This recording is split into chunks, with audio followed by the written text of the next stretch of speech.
Bonsoir à tous. Bienvenue dans le journal. Ce soir, l'invitée du journal, Linda Dracius, éducatrice spécialisée au Centre de ressources autisme.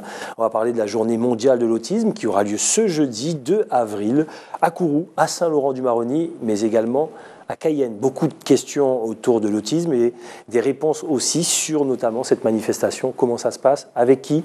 De quoi allons-nous parler? Toutes les réponses avec l'invité du journal, je rappelle, Linda Dracius, que nous accueillons juste après le journal, dans 10 minutes. À tout de suite.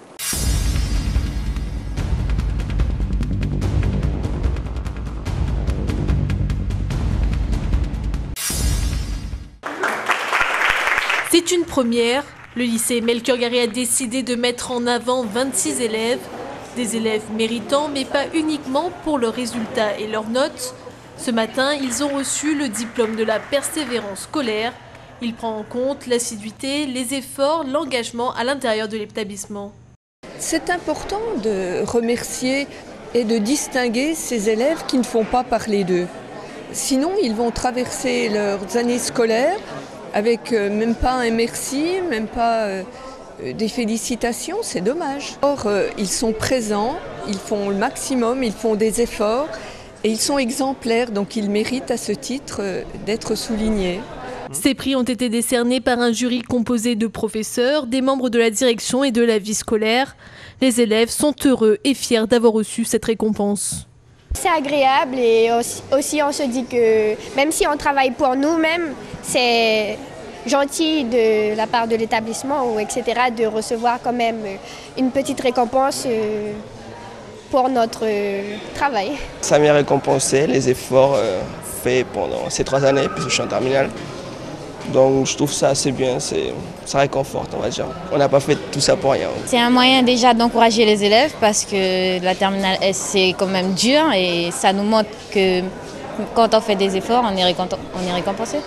Récompenser les élèves pour leur motivation et leur acharnement, une chose importante notamment en Guyane, un département fortement touché par le décrochage scolaire. 8 élèves, les plus méritants, ont déjà profité de leur prix. Ils ont eu droit à un baptême en parapente qui leur a été offert le week-end dernier.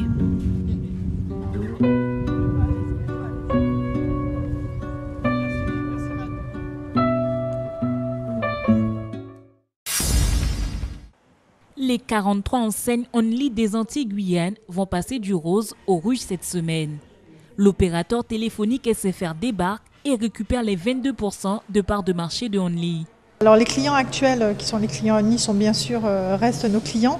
Ils bénéficieront de fait de l'expertise technique et offre du groupe SFR.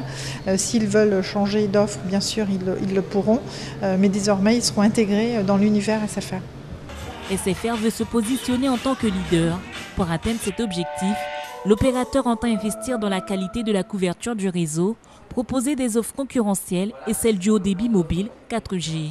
Le réseau a été upgradé, amélioré pour offrir une excellente qualité de service, qualité de réseau. Les offres également ont été conçues et revues avec l'expertise marketing du groupe SFR.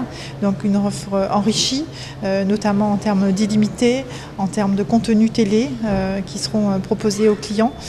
Tout ça avec un prix défiant toute concurrence puisqu'on restera l'opérateur le plus attractif du marché. SFR est une entreprise du groupe Altis, spécialisée dans les câbles et la télécommunication, un groupe qui est présent en Europe de l'Ouest, en Israël et en Outre-mer. Le lancement officiel de l'opérateur en Guyane aura lieu le 7 avril. 60 000 abonnés seront concernés par ce basculement. Mettre en évidence la diversité de la faune guyanaise. C'est dans cet objectif que 75 scientifiques sont partis dans le massif du Mitaraka pendant 1 mois.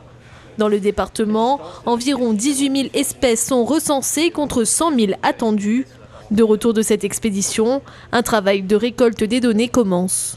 On est en phase de tri, donc essayer de sortir les insectes qu'on a capturés dans les 400 pièges mis en place dans la forêt. On a quelques chiffres déjà sur la première période, la première quinzaine de piégeage. On a 300 000 spécimens d'insectes. Alors ce n'est pas des espèces, hein.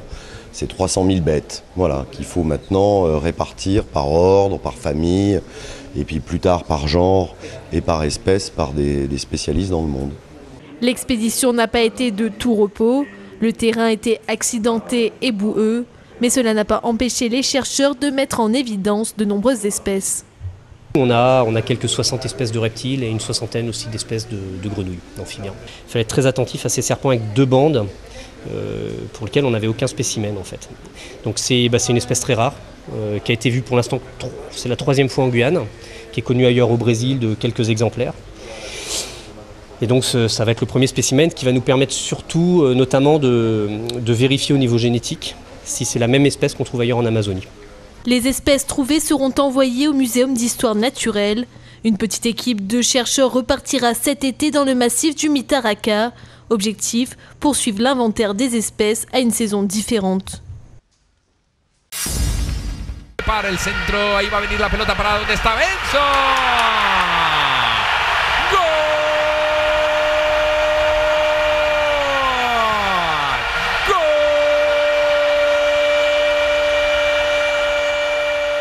Dur retour à la réalité pour la Guyane. Les Yanadoko n'ont pas réitéré l'exploit de mercredi dernier. Ils se sont inclinés face au Honduras 3-0. C'est en fait une équipe diminuée qui s'est rendue au Honduras pour cette rencontre. Les buteurs du match aller, Marvin Torvik et Sloan Priva, ont été en effet retenus par leurs clubs respectifs. La sélection n'accédera donc pas encore cette année au pool final de la Gold Cup. Écoutez, il faut savoir que on est tous déçus de ne pas avoir une victoire pour se qualifier. Mais il faut pouvoir relativiser les choses parce que on a eu quand même un grand parcours. Personne ne nous attendait à ce niveau de la compétition et qu'on sait qu'on n'a pas joué à armes égales le match retour avec Honduras. Les garçons se sont très bien battus. Ils ont donné le meilleur d'eux-mêmes et que on est tombé contre une équipe qui était beaucoup plus forte et qui était beaucoup plus revanchard. Eux, ils ont eu tout leur potentiel et l'objectif pour eux avec leur public était tout à fait autre que ceux qu'ils ont montré en Guyane. Les Yanadoko auront fait rêver la Guyane entière durant leur parcours au sein de la Coupe des Nations. Ils ont réussi lors des matchs précédents à faire tomber et trembler certaines des plus grandes équipes de la Caraïbe et de l'Amérique du Sud, la Jamaïque et Cuba par exemple. Aujourd'hui, le rêve de s'envoler pour les États-Unis afin de disputer la Gold Cup s'est évanoui. Mais la passion, elle, reste intacte et l'enthousiasme des supporters inaltérable, en dépit de l'adversité.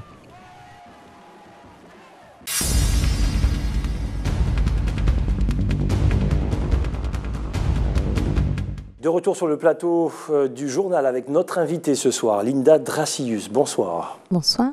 Vous êtes éducatrice spécialisée au Centre de ressources autisme. Ce jeudi 2 avril, la journée mondiale de l'autisme à Kourou, à Cayenne et à Saint-Laurent-du-Maroni. On en parle bien sûr. Et on va revenir sur l'autisme en général avec nos téléspectateurs qui nous regardent ce soir. La première question qui a l'air comme ça toute simple, mais tout le monde ne le sait pas encore. Qu'est-ce que l'autisme exactement, Linda Dracius ? Alors l'autisme, c'est un trouble envahissant du développement qui se caractérise par des altérations dans 3 grands domaines. Les domaines de la triade autistique.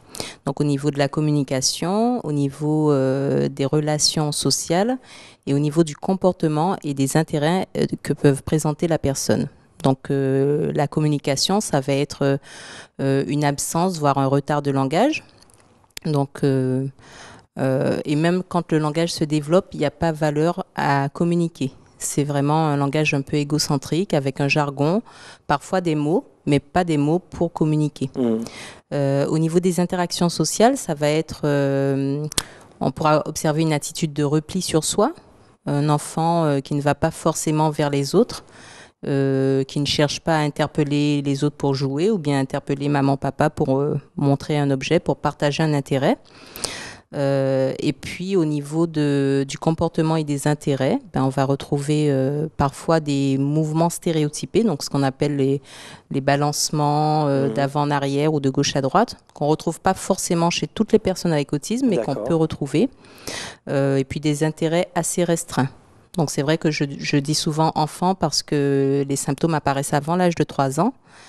Et voilà, ils perdurent toute la vie. Et donc, c'est ce qu'on appelle les TED, c'est ça? Voilà. Donc, l'autisme, en fait, l'autisme infantile typique fait partie d'une grande famille qu'on appelle les troubles envahissants du développement. Donc, on pourra aussi retrouver d'autres TED, comme le syndrome d'Asperger, les autistes de haut niveau. Donc, voilà, qui rentrent dans cette grande famille de TED. Et qu'est-ce qui cause les TED? Alors, il y a plusieurs causes, donc il n'y a pas une cause unique. Le consensus actuel s'est arrêté sur des facteurs qui peuvent entraîner l'autisme, notamment des facteurs génétiques. Donc, on pourra observer, par exemple, les examens ont montré que chez les familles avec des jumeaux monozygotes, c'est-à-dire avec le même patrimoine génétique, il y a beaucoup plus de risques que les deux soient atteints d'autisme que chez une grossesse avec des jumeaux dizygotes, donc qui n'ont pas le même patrimoine génétique. Ensuite, on va retrouver des facteurs neurodéveloppementaux. Donc, c'est une atteinte au niveau du cerveau, c'est-à-dire que la connexion au niveau des synapses ne se fait pas comme nous, donc est différente. Et donc, les personnes avec autisme vont percevoir le monde comme nous, quel que soit le canal, que ce soit au niveau de la vision, au niveau de l'audition, du toucher, mais le cerveau ne va pas traiter l'information comme nous. Toutes les personnes atteintes ont-elles besoin de traitement? Alors, toutes les personnes autistes ont besoin de traitement. C'est vrai qu'il y a différents degrés d'autisme. Ça va vraiment du léger au sévère. Mais parfois, celles qui présentent des symptômes assez légers ont plus besoin que celles qui ont un degré un peu plus sévère. C'est-à-dire que il y a des personnes avec autisme, des enfants notamment, qui s'intègrent très bien en classe. Surtout que c'est pas physiquement, ils sont pas marqués. Physiquement on ne voit rien. Donc on le ressent quand il y a la parole. Comment ça se passe? Voilà. Alors on le ressent notamment avec les petits symptômes que j'ai décrits. Donc c'est-à-dire un repli. Alors certains, quand le degré est un peu plus léger, certains pourront jouer avec les autres, mais ils seront un peu maladroits. D'accord. C'est-à-dire que ils essaient de jouer, mais en même temps, ils sont maladroits. Ils peuvent être un peu brusques. C'est toujours de l'autisme. C'est toujours de l'autisme. D'accord. Ils peuvent être un peu brusques et à ce moment-là, on va penser que ce sont des enfants un peu agressifs. Quand c'est léger comme ça, est-ce que c'est quelque chose qui peut avoir une marge de progression, on va dire, et en fin de compte être entre guillemets dans une certaine norme après ou pas du tout? Alors c'est vrai que de toutes les façons, dans tous les cas de figure, plus la prise en charge se fait tôt et mieux c'est. Et quand c'est un autisme léger, c'est vrai que ça améliore favorablement le pronostic d'évolution parce que ce sont des enfants qui grandiront et qui seront capables de s'adapter à la société. Quelles sont les formes d'intervention, de traitement et de soutien disponibles ? Alors, il va y avoir différentes méthodes, donc des approches pédagogiques et éducatives. Donc, il y a différentes approches qui existent. La méthode TEACH, la méthode ABA, qui sont des approches qui permettent de structurer l'environnement de la personne, une structuration des lieux, du temps, de l'espace. Donc, il va y avoir les approches... on va dire plus au niveau du langage et de la communication, comme le Makaton, le PEX, qui sont vraiment des outils qui permettent à la personne autiste d'échanger, de communiquer à partir d'images, par exemple. Et puis, il va y avoir aussi des approches de développement de la socialisation, pour ceux qui ont un niveau un petit peu plus élevé. Mais dans tous les cas de figure, quelle que soit l'approche qu'on va utiliser, on va toujours essayer de proposer un environnement accueillant et bienveillant, un environnement compréhensible et prévisible, parce que c'est vrai que ce sont des personnes qui ont du mal avec tout ce qui est abstrait. Donc le temps qui passe, pour eux, c'est très compliqué. Les lieux, c'est très compliqué. Donc voilà. Faire de manière vraiment à rendre l'environnement compréhensible et prévisible. Linda Dracius, parlez-nous des réactions sensorielles étranges.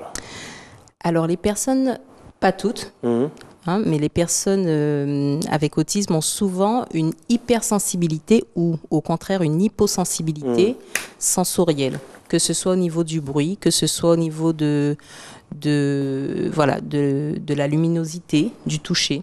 Certains pourront être en recherche de contact.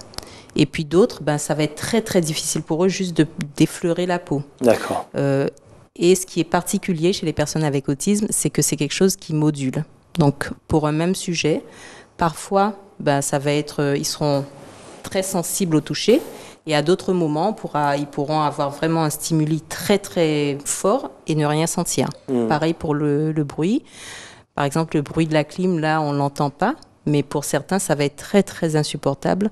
Et à d'autres moments, un bruit d'alarme qui nous dérangerait, pour eux, ce serait... Donc ça veut dire lorsqu'on est à côté, où la famille doit faire preuve de beaucoup de patience? Beaucoup de patience, et puis surtout bien observer. Parce que justement, ça varie d'une personne à l'autre. Et puis des fois, pour une même personne, ça change d'un moment à l'autre. Et comme l'idée, c'est qu'elle soit le mieux possible, donc beaucoup d'observation, beaucoup d'amour. Beaucoup d'amour, effectivement. Et puis voilà, on dit toujours qu'il faut permettre à la personne autiste de s'adapter. Donc on lui apporte des outils, des méthodes, des approches pour lui permettre de s'adapter. Mais c'est aussi à nous adapter à la personne autiste. Donc parfois, faire preuve de flexibilité, de tolérance, de patience. Très bien, et c'est de ça que vous allez justement parler avec les spécialistes pour cette journée mondiale de l'autisme. Je rappelle, ce jeudi 2 avril 2015, Kourou, Saint-Laurent, Cayenne. Que va-t-il se passer à Kourou? Ça démarre à 9h. Alors à 9h, il va y avoir à la médiathèque un stand d'information ouvert au grand public. Voilà, pour informer la population, pour répondre aux questions de la population. En parallèle, il va y avoir aussi des informations à Super U, à Kourou. Et il y aura la projection d'un film également. Dans l'après-midi, à partir de 14h, toujours à la médiathèque, il y aura la projection d'un film suivi d'un débat. D'accord, très bien. C'est la journée mondiale de l'autisme, donc ça ne se passe pas uniquement dans une commune, mais un petit peu partout, sur le littoral notamment, puisque ça se passait aussi à Saint-Laurent-du-Maroni. À Saint-Laurent, voilà. Donc à Saint-Laurent, depuis le mois de septembre 2014, il y a eu la création d'une unité d'enseignement maternel à l'école Laure Paulus. Et donc dans cet établissement, il va y avoir différents ateliers autour de l'autisme, donc des informations, un atelier lecture, un atelier pour la confection d'une banderole qui va servir justement à la marche qui suivra. Oui, c'est vrai, il y aura une marche. Donc à partir de 11h30, il y aura une marche au départ de cette même école, Laure Paulus. Et à Cayenne, café débat, bar des palmistes, avec aussi la projection du film Quelque chose en plus de Sophie Robert. Voilà. Donc c'est un café débat qui est ouvert au public, pareil. Et donc à partir de ce film qui va permettre vraiment aux professionnels, ceux qui ne sont pas professionnels, d'échanger autour du sujet, puis de venir s'informer, mais aussi d'approfondir des fois des connaissances. Linda Dracius, merci beaucoup. Merci d'avoir répondu à toutes nos questions. Je rappelle, Journée mondiale de l'autisme, ce jeudi 2 avril 2015. Linda Dracius, éducatrice spécialisée au Centre de ressources autisme. C'est comme ça qu'on se dit au revoir. Pour se donner rendez-vous demain, passez une excellente soirée sur ATG. Dans quelques instants, le journal de TF1. Et juste après, Dom Laquezotte avec Dominique Nugent. Bonne soirée, à demain.